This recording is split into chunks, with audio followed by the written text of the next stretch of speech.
चलिए मिलाइएगा, रिवीजन कीजिएगा। क्वेश्चन है, मेगास्थनीज की पुस्तक इंडिका में पाटलिपुत्र के लिए क्या नाम दिया गया है? पोलीबोथरा। यहां से दो प्रश्न आपके बन गए। पहला कि मेगास्थनीज की रचना का नाम क्या है?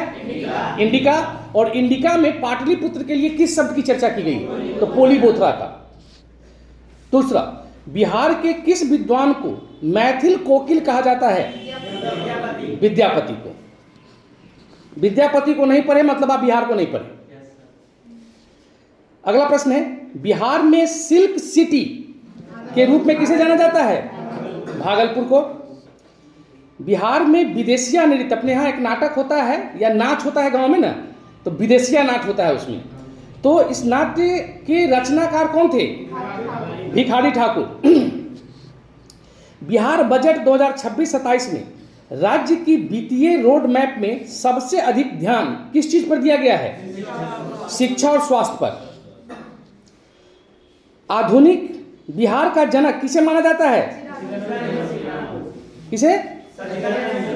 सच्चिदानंद सिन्हा को। अच्छा, ये सच्चिदानंद सिन्हा किस पोस्ट पर थे? किसान आंदोलन के। उससे पहले संविधान सभा में कहीं क्या योगदान था? संविधान सभा के अस्थायी अध्यक्ष यही थे। अच्छा, संविधान सभा की पहली बैठक कब हुई थी? 9 दिसंबर 1946 को। संविधान सभा के लिए अस्थायी अध्यक्ष किसे चुना गया था? कब चुना गया था? 11 दिसंबर को।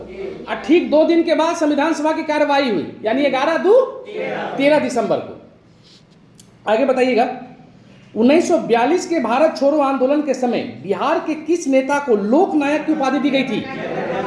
जयप्रकाश नारायण। बिहार में किसान आंदोलन के प्रमुख नेता कौन थे? स्वामी सहजानंद सरस्वती। हाल ही में बिहार के किस वन्य जीव अभयारण्य में पालतू हाथियों की डीएनए प्रोफाइलिंग शुरू की गई है?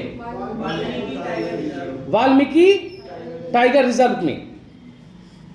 भारत वन स्थित रिपोर्ट 2021 के अनुसार बिहार में किस जिले में सबसे अधिक वन क्षेत्र है?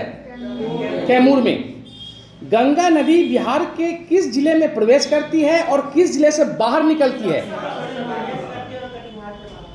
बक्सर में प्रवेश करती है चौसा के मैदान के पास, और कटिहार में बाहर निकल जाती है।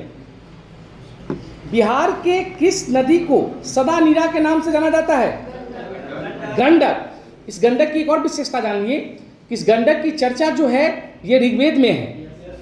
नहीं, ऋग्वेद में जो नदी सूक्तम है, नदी सूक्त जो है उसमें आपको गंडक की चर्चा की गई है, और जिसमें गंडक के लिए शब्द क्या आया है?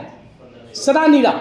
वहां दूसरी विशेषता इसकी जानिए कि गांव में देखिएगा या घर परिवार में सत्यनारायण भगवान की पूजा होती है, तो उसमें पंडित जी एक पत्थर लेके आते हैं, जिस पत्थर को कहा जाता है शालिग्राम।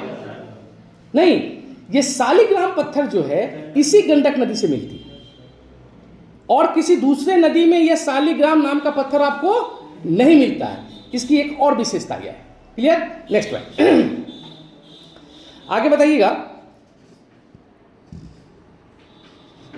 गंगा की वह कौन सी सहायक नदी है जो उत्तर से आती है दिशा से आकर कटिहार के कुर्सेला के पास गंगा में मिलती है?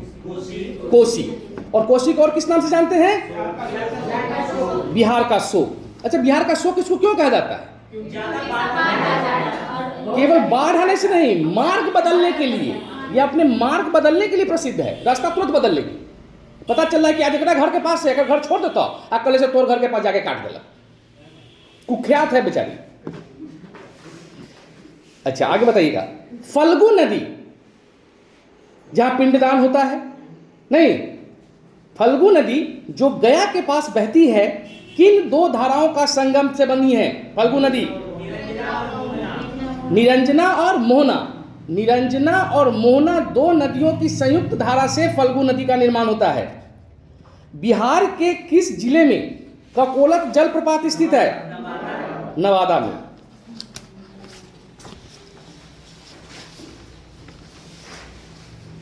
हो गया? वाह, थैंक यू।